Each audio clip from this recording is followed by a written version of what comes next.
વડગામના ધારાસભ્ય જિગ્નેશ મેવાણીની દારૂ અને ડ્રગ્સની મુહિમને કેશોદ આમ આદમી પાર્ટી તેમજ ભારતીય કિસાન કોંગ્રેસના કાર્યકર્તાઓ સમર્થન આપી તેમને આ લડાઈને ટેકો આપતું આવેદનપત્ર કેશોદ ડેપ્યુટી કલેક્ટરને સોંપ્યું હતું. દારૂ અને ડ્રગ્સના ફેલાતા જતા દૂષણને રોકવા માટે દરેક જગ્યાએ ધારાસભ્ય જિગ્નેશ મેવાણીના સમર્થનમાં લોકો દ્વારા ટેકો આપવામાં આવે છે. ત્યારે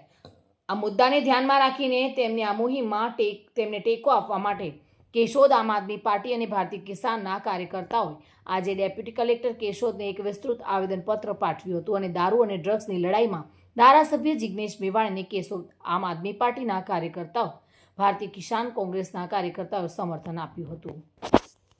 રાષ્ટ્રીય દલિત અધિકાર મંચ અને સર્વે સમાજ દ્વારા આવેદન આપી માંગ કરવામાં આવી છે કે ગુજરાતની અંદર ચાલતા ડ્રગ્સ, દારૂ, ગાંજા અને કૂટણખાનાઓનો જે વેપાર ખુલ્લેઆમ થઈ રહ્યો છે તેની સામે કડક કાર્યવાહી કરવામાં આવે અને જિગ્નેશભાઈ મેવાણીએ જે લડત ચાલુ કરી છે એ લડતને સમર્થન આપવામાં આવ્યું છે અને જિગ્નેશભાઈ મેવાણી વિરુદ્ધ જે લોકોએ